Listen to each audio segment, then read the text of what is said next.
Olá, sejam muito bem-vindos a mais um comentário na nossa série Weekly Thoughts e hoje vamos falar de saúde e em particular de saúde mental. É um tema que a pandemia colocou também na ordem do dia e que se tornou crítico para as organizações que reforçam cada vez mais os investimentos na prevenção e no bem-estar emocional das equipas. E para esta conversa só poderíamos contar com o contributo da doutora Mini Freudenthal, que é também embaixadora da nossa Brands Community. Antes de mais, muito obrigada, Mini, por te juntares mais uma vez aos nossos comentários semanais. Bem-vinda! Olá, estou deste lado. É sempre um prazer aceitar os vossos desafios, claro, porque me tira do ramo do dia a dia para dizer, espera, dá aqui um assunto também importante para os outros, e embora eu traga todos os dias nas minhas consultas, porque realmente eu acho que nós temos que nos lembrar que somos seres muito complexos, temos muitas camadas, mas estamos enraizados na biologia, no nosso corpo. O trabalho hoje moderno, do qual depende a nossa sobrevivência, é muito cognitivo, é muito mental, isto é, leva-nos para um espaço e muito poucas vezes durante o dia aterramos no corpo e ouvimos o corpo e ele está-nos para ali a dar sinais e sinais e sinais e nós a ignorarmos. E uma das imagens que eu frequentemente falo, não só nas consultas, mas enfim, sempre que falo deste assunto, é que entre o estarmos bem e o estarmos mal, há uma linha ténue azul fraquíssima. E vamos ignorando os sinais. E às vezes começamos a ter assim estes pensamentos em voz alta, que é aquilo que eu te desafiei a ter hoje aqui comigo, que é quando a memória nos falha, começamos a pensar em voz alta, oh meu Deus, será que isto é normal? E de facto, Mini, eu pedi-te mesmo para que este fosse o tema do comentário há bem pouco tempo, comecei a perceber que não devo ser a única pessoa no mundo, que há algumas falhas de memória, às vezes queremos nos lembrar do nome de uma pessoa que está debaixo da língua e não conseguimos, e começamos a dar por nós a dizer assim, oh meu Deus, será que isto é da idade? Será que o meu cérebro está cansado? Será que esta intensidade de trabalho durante 20, 30 anos de carreira, sempre a pensar, nos está a tornar uma pessoa mais fraca, mais, entre aspas, doente da memória? Pois. O Há que é aqui um várias sinal de coisas, alerta? estás a falar de muitas coisas ao mesmo tempo e é verdade. É assim, é claro que, número um, à medida que vamos envelhecendo, entre aspas, e há quem diga que não é obrigatório envelhecer, ok? É verdade que quando nós nos tratamos bem, e tratar bem tem que ser do corpo, do sistema nervoso, da nossa mente, dos nossos relacionamentos, dos contextos que criamos à nossa volta, que sejam saudáveis. O envelhecimento é mais gradual, é mais lento, mas vai acontecendo.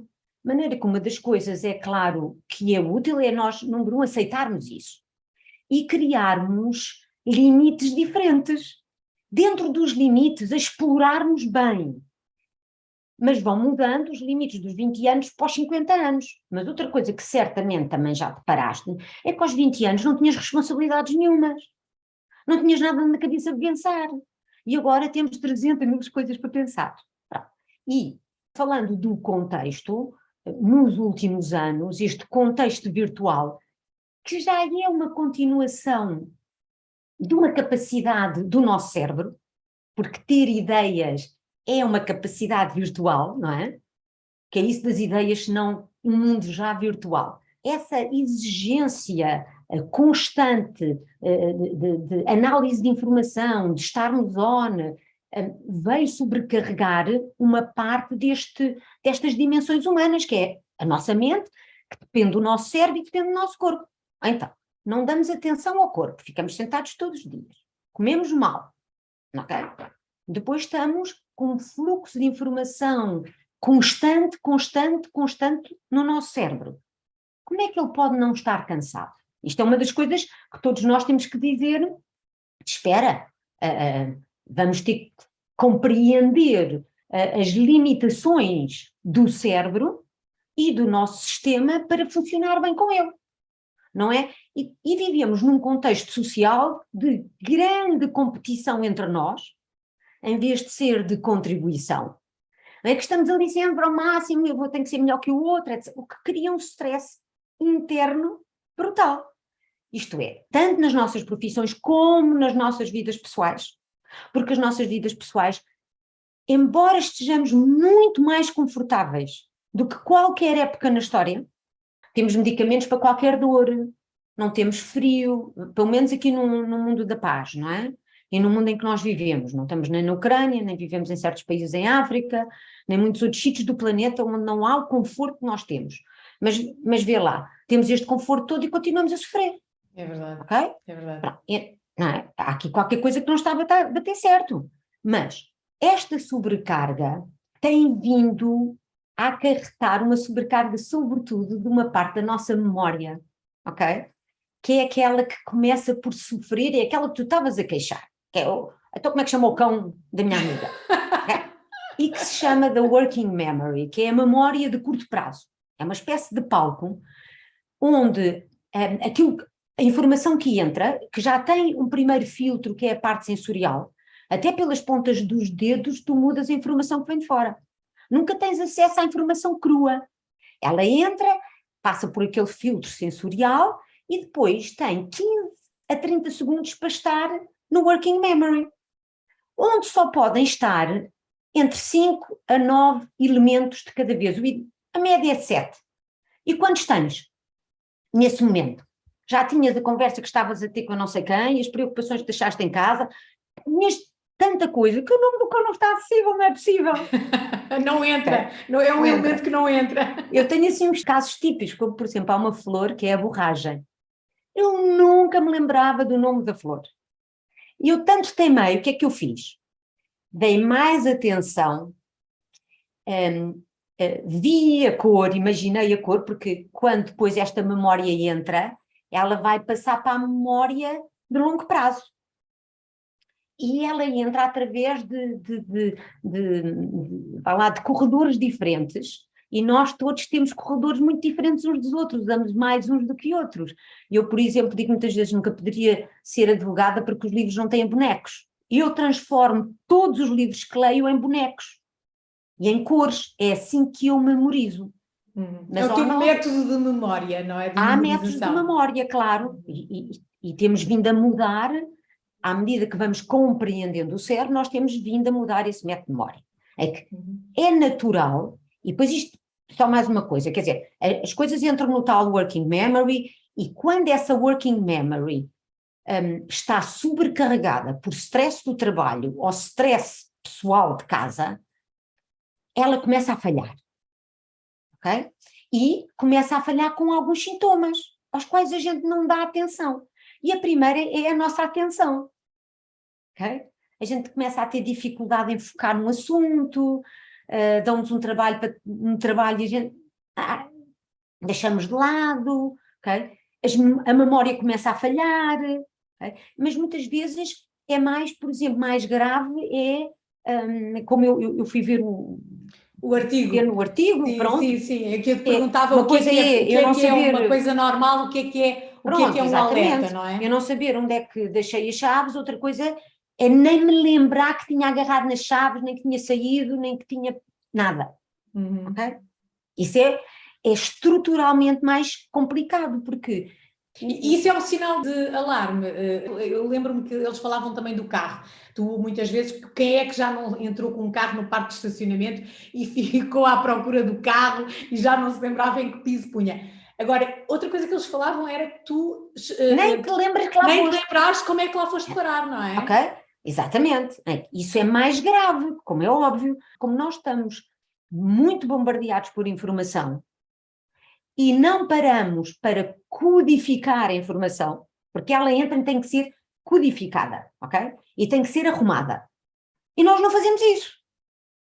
Isto é, paramos o carro, vamos a correr já a pensar nas compras, naquilo que vamos fazer a seguir, e esquecemos de olhar que era no piso 3, que era amarelo, e de repente não tens chaves nenhumas para te lembrar daquilo. Uma das maneiras de impedir isso é exatamente parar. O cérebro precisa de pausas, a nossa mente precisa de pausas. Mas muitas vezes, antes de acontecerem esses sinais mais graves, da pessoa estar perdida, não saber o que é que veio fazer ali. Por exemplo, a minha mãe teve uma demência e teve vários sinais, mas um deles houve um dia em que foi ao café, não soube voltar para casa. Um percurso que tu fazes todos os dias e de repente não conheces, É diferente estares numa cidade e perderes-te. E ela teve consciência disso, Nínia? Nós temos essa consciência mais tarde? Ao princípio há um bocadinho, ok? Mas depois não há, que esse é o problema, é que esse acesso ao palco da consciência também começa a deteriorar-se. Com umas demências muito avançadas, eu sentia, por exemplo, que a minha mãe tinha pequeníssimos segundos onde ela estava consciente a relacionar-se comigo. E aquilo foi ficando cada vez mais curto, ok? Mas o que eu acho que é muito importante passar às pessoas é que muito antes da pessoa chegar ali, e naquilo que nós hoje em dia estamos mais preocupados, que é o nosso bem-estar mental, emocional e físico no dia a dia, nós temos que É prevenção, ouvir é os trabalhar a sinais, prevenção, sim. ok? Que é o burnout subclínico, que é já me está a custar a fazer estas contas, não consigo planear este projeto, anda a dormir mal, anda irritadiça em cá. São pequenos sinais que nós vamos ignorando. E vamos esticando, esticando, esticando, e depois acontecem este tipo de coisas, não é? Porque a coordenação que tem que existir, a integração de partes diferenciadas nos sistemas do teu cérebro que têm que existir para que tudo funcione bem, é extraordinário, ok? E há muito a parte subconsciente que tem as memórias explícitas, são aquelas que tu és capaz de trazer, mas as memórias implícitas são as dos procedimentos. Elas são supostas lá estar e ajudar-te a fazer as coisas sem teres que gastar energia. Entrar em casa, abrir a porta, cozinhar. E essas memórias de procedimento são aquelas que, quando começam a falhar, são as mais alarmantes, digamos assim, Mini, pode-se pensar assim. Claro, porque é uma parte muito automatizada do teu cérebro, que tem que estar a funcionar bem, porque a tua parte cognitiva do teu córtex mais moderno, de planear, de fazer as contas, todas aquelas coisas que dependem do nosso dia a dia, funcionam se a outra parte subconsciente funcionar. Te enganas. Se a parte de baixo começa a dar sinais, não tem acesso a este tipo de memórias que lá estão, a parte de cima não funciona. Por isso, muito Damásio diz isso muito bem, quer dizer, está bem, a nossa consciência, se calhar, a nossa consciência elaborada do ser humano, se calhar depende de áreas mais modernas, mas está encavalitado na parte antiga do cérebro. Quando essas partes, por exemplo, as questões de território, minha mãe tinha muito ao princípio, tentámos pô-la a viver em casa da minha irmã e ela não sabia onde estava. Estás a ver? A gente de repente nem sabe onde está. Okay? Estas coisas, isso são sinais alarmantes. Mas muito antes é que se tem que dar atenção. Mais, os estudos iniciais que foram feitos, já não sei há quantos, 15 anos atrás, sobre a medicação que nós hoje em dia usamos para o Alzheimer, não foram estudos bem feitos. Isso já está no público. Okay? Aquela medicação não tem eficácia de todo para ser usada da maneira como foi usada. O que nós temos que fazer é a prevenção. Okay? E o que é a prevenção de um cérebro? É uma alimentação anti-inflamatória, okay? Com 70% de legumes e vegetais, e depois adequada a pessoas que há alimentos que fazem inflamação, outros que fazem outra. Temos que ter tempo de recuperação. Não há nada a fazer, não há nada na biologia que não precise de pausas e tempo de recuperação. E o que é que nós fazemos? Tomamos mais cafés, esticamos as horas no computador e depois vamos para a cama e andamos a rebolar e não dormimos, ou não damos tempo suficiente, porque, por exemplo, somos todos diferentes, não é? Eu não sei como é que tu és, mas eu, para dormir as horas que preciso, como não sou uma grande dorminhoca, tenho que me dar tempo. Okay? É como eu. Tem que me dar tempo para acalmar, tem que me dar tempo para adormecer, depois acordo-me bem disposta. Okay? Mas a pessoa tem que conhecer o seu modelo, respeitá-lo, tem que fazer exercício, tem que ter bons relacionamentos. Não pode é só responder em automático às exigências de uma sociedade que está sempre em evolução e achar que aquilo é verdade. E para dar esse tempo, lá está, para dar esse tempo de relaxamento ao próprio cérebro, não é? Darmos tempo para que ele faça um reset do dia e volte a estar pronto para absorver mais informação no novo dia que aí vem, é muito importante, se calhar também não irmos para a cama, isto se calhar é um dos erros que também muitos de nós cometemos, lá está, por estarmos constantemente conectados com o mundo, com a informação, estarmos na cama, por exemplo, ainda a ver as últimas no telemóvel, não é? É um disparate, não é? Há muitos anos atrás falei com um mestre de obras que me dizia de maneira engraçada: doutora, eu antes de me deitar tenho um livrinho e fecho os files todos, ok? E isso é uma maneira útil de fazer, porque nós temos, é uma espécie de gargalo na cabeça, com as coisas que não estão resolvidas, elas estão ali a querer passar para baixo. E vão-nos acordando à meia da noite, de maneira que, ok, quantos assuntos estão nesse gargalo, e fazer uma palavra, amanhã trato disto, amanhã isto, aqui estou aqui agora, para ir esvaziando esse lado da nossa preocupação, da vigilância, ok? Que é muito importante porque nós estamos sempre em alerta, crónico, não é? Não fiz isto, não fiz aquilo, não fiz aquilo. Não. E mesmo durante o dia é preciso fazer pausas, Maria José. É preciso fazer pausas de 3 segundos, pausas de 3 minutos, abrir uma janela, esticar, porque lembra-te, a mente, a memória depende do corpo. O sistema nervoso está no corpo. E o corpo está dentro das nossas paredes, dentro do som, dentro da luz.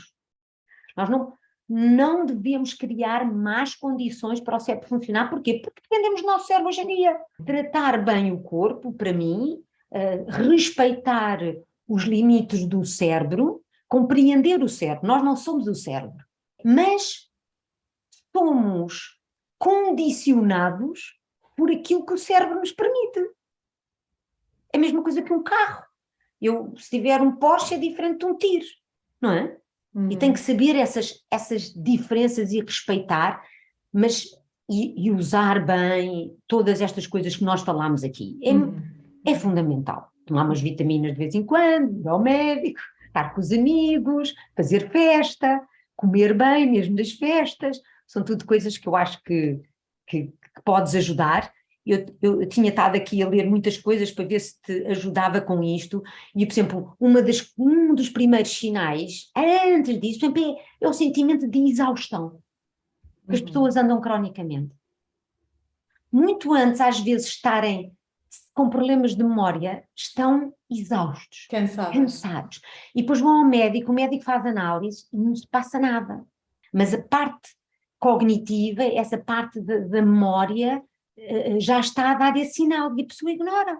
Olha, Mini, é assim, foi uma consulta maravilhosa para toda a nossa comunidade, para os nossos membros, os nossos seguidores neste nosso espaço de comentários semanais. Ficámos aqui todos a perceber como é que podemos trabalhar na prevenção para cuidar melhor do nosso cérebro e eu fiquei também, no meu caso em particular, a perceber que não estou a ficar maluca e que tudo isto é muito normal. Eu e todos aqueles que também sentem estas falhas de memória e se calhar não estão atentos aos tais sinais que o nosso corpo está a transmitir. Mini, e eu sei que tu lês muito, que é também uma das formas de relaxarmos o cérebro, colocar o cérebro, se calhar às vezes fora daquilo que são as leituras mais técnicas, mais da nossa área profissional, mas terminamos sempre estes comentários com uma sugestão de cultura ou lazer. Não sei se te apetece sugerir aqui algum livro ou algo diferente para relaxar o cérebro.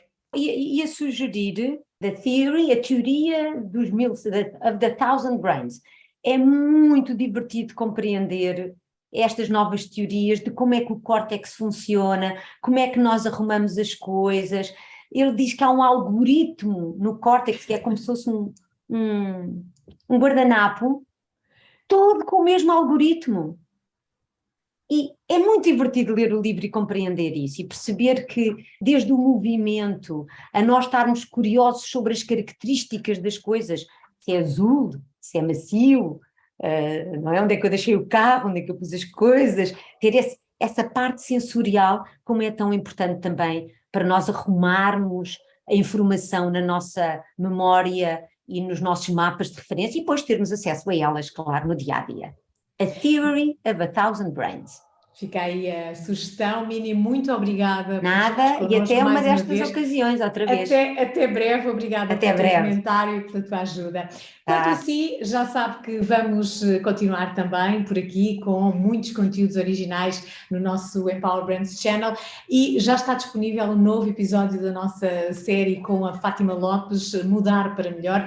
Desta vez, a Fátima convida-o a conhecer a evolução que está a acontecer, uma verdadeira revolução nas profissões ligadas à mecânica automóvel. Não perca, é um excelente episódio, tenho a certeza que se irá surpreender com esta realidade.